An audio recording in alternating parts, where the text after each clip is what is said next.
The suspect is now dead. He was not shot. Well, he did. BearCats ran over him and killed him. Well. Any questions? Wow.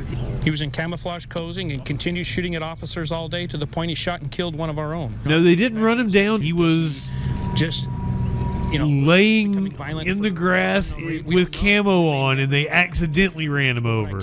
I said accidentally. He did not say accidentally. I'm angered over that was the implication. We intentionally ran him over. Oh, okay. Never mind. Kern County Sheriff's Office. Don't shoot at cops. You shoot at cops, we're going to run you over. He got run over. He got what he deserved.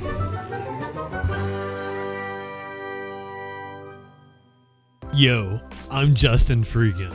Right-wingers keep trying to mock me for my sub and view count on YouTube, so I guess I'll be a good content creator and do what the algorithm gods demand and tell you to like the video.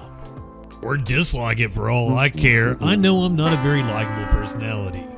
But if you do enjoy the vibes around here, be a good subby and seduce that subscribe button. And if you want to find out what that news be doing Sunday through Thursday at 6 p.m. Eastern, 3 Pacific on the Troll Patrol Live, then be sure to hit that bell the way I would hit the bong.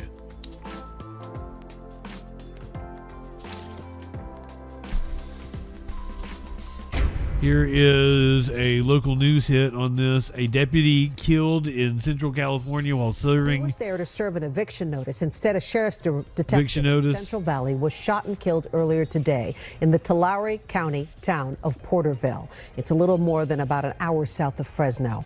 Authorities say that a suspect barricaded in his home. Shots were exchanged with the deputy, and ultimately one of those shots did hit the deputy. Jose Romo from our Telemundo sister station has more.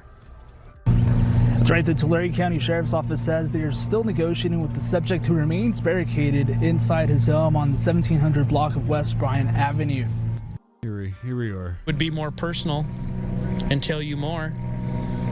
I just don't think I'm at liberty to share because we have even people standing here who are incredibly close with the fallen officer. Very close. And so I'm not at liberty to share because I haven't asked for permission to do so, but I can tell you they're very close. And it's difficult not only on our civilian staff, but our sworn officers. It's very challenging. Can you confirm the name of the victim? Our deputy, his name is Randy Hoppert, H-O-P-P-E-R-T, and ironically, he is the grandson of Doyle Hoppert, who was the Tulare County undersheriff many years ago. Sheriff, I know you say you just saw him yesterday. How was he doing? It's rough. Can you do me a favor? Find out what that update is because they're blowing up my phone. I'm probably going to have to step away. Because there's some stuff happening right now that they need to make me aware of. Okay? Will you come back, Sheriff? I will come back. Okay, we have our media team that's here. They'll make sure and stay in touch with you. This is our entire media team, by the way.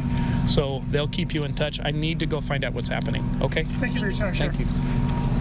So I have no idea if it's still going on, if the standoff is still happening.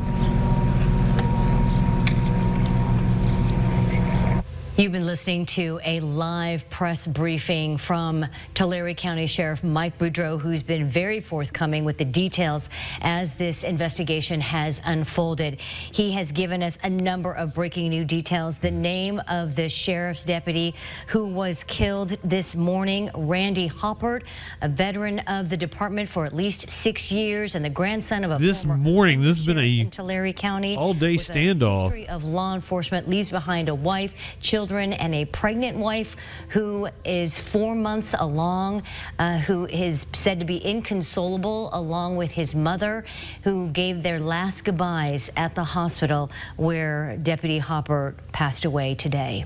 Also, he gave us information about the suspect, who is David Morales. They've been trying to get him out of the house, but he got out of the house himself and is moving around to 3 different houses in the neighborhood. They're trying to locate him right now. There seems to be a breaking development as well that took Sheriff Boudreau away from the news conference you were just watching. Hopefully he will have an update on that soon, but they are getting help from the Kern County Sheriff's Department to bring in a vehicle, a tactical piece of equipment that started breaking up the house to get into where Morales was hiding in the house. They don't know how many shots have been fired, but those shots were continuing throughout the afternoon. We still have another breaking story going on right now. There is a tornado warning in the valley at this time.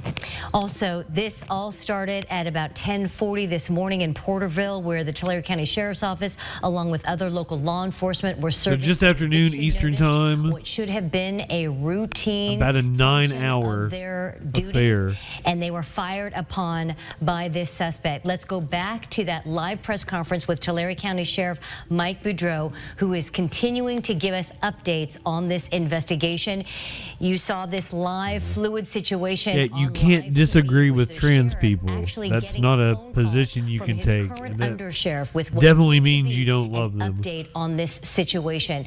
We'll continue to follow that and stay right on top of it with our live camera as soon as the sheriff steps back to the podium to give us that update. But at last word, he said the suspect, David Morales, a resident of Porterville, seemed to have escaped the home where he was barricaded for at least 6 hours today. So we got a manhunt instead of a standoff. Tactical equipment and camouflage. Now, Sheriff Boudreau is coming back up to the microphones to give us an update of what information he just learned. Let's go out back live to Porterville. Okay, here we go. Squirrel, welcome in. As I told you, this was very fluid. Even as I walked over here, I knew there was a lot of activity and a lot going on. The suspect was laying prone on the ground in camouflage clothing, continuing to pose a threat. This situation's resolved. The suspect is now dead. He was not shot. Well, he did. BearCats ran over him and killed him. Well. Any questions? Wow. Was he continuing to resist the SWAT team up until the final minute? Oh boy, he was. Yeah. How did this just happen in the past 10 minutes or so? Did this happen while you were giving this news conference? This happened when I was talking to you. When I picked up the phone, they were calling and telling me, and I knew I had to answer the phone because it's I'm over here, it's an active scene, and I'm trying to keep you informed as I can, but I'm letting my teams do their work. And we're happy that this resulted in no further officers being injured. We're happy that no citizens were harmed in any way. This gentleman created this situation, and as you indicated with your question earlier, it makes no sense. Not wanted for anything. No, they didn't run him down anonymously. He was just laying in the grass with camo on, and they accidentally ran him over. What I can say is he's no longer alive. That's the way I prefer it. And we're thankful to the community for being so cooperative. We're actually thankful to our media for keeping the information out there. We're very appreciative of Fresno Police Department and their work of intelligence gathering.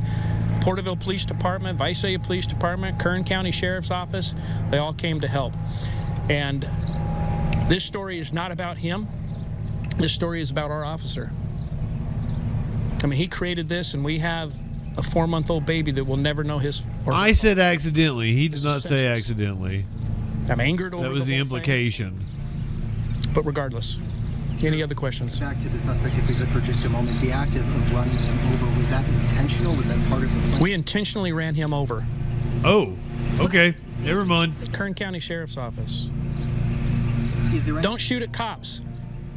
You shoot at cops, we're going to run you over. He got run over. He got what he deserved. Is there any concern with your officers now going into the house? Are they concerned that there could be explosive, booby traps? We're going to have to check on all of that. Well, I will not give the cops the benefits of a doubt ever again. So intent on dying. The idea of him having booby traps is a very real scenario. So our bomb team and special dog sniffers will come in, make sure that we don't have booby traps set up. Yeah, a great question, and we will. Is that a tactic that's pretty common, using the BearCat to subdue a suspect by running over him? First I've heard of it. First I've heard of it as well. I like it. I like it. The chain of command of your officers making decisions while you were over here talking to us? I do. That's a great question too. Thanks for that.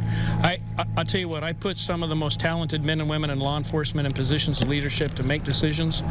When I left that scene over there, I had already given direction and my expectations. They knew what I wanted. Does that mean that I wanted him to die? They knew that's not what we actually wanted. You said you did. Peacefully, but he pushed back against that. He was in camouflage clothing and continued shooting at officers all day to the point he shot and killed one of our own. He created this. But yes, great question. I'm very confident in the leadership of my agency as well as the leadership of other surrounding agencies. There's a lot of men and women over there making very, very hard decisions. And thank you for that. That's a great question. As the suspect's family, I know that they're cooperating with investigators. Have they provided any reason, any intelligence that could explain? They are...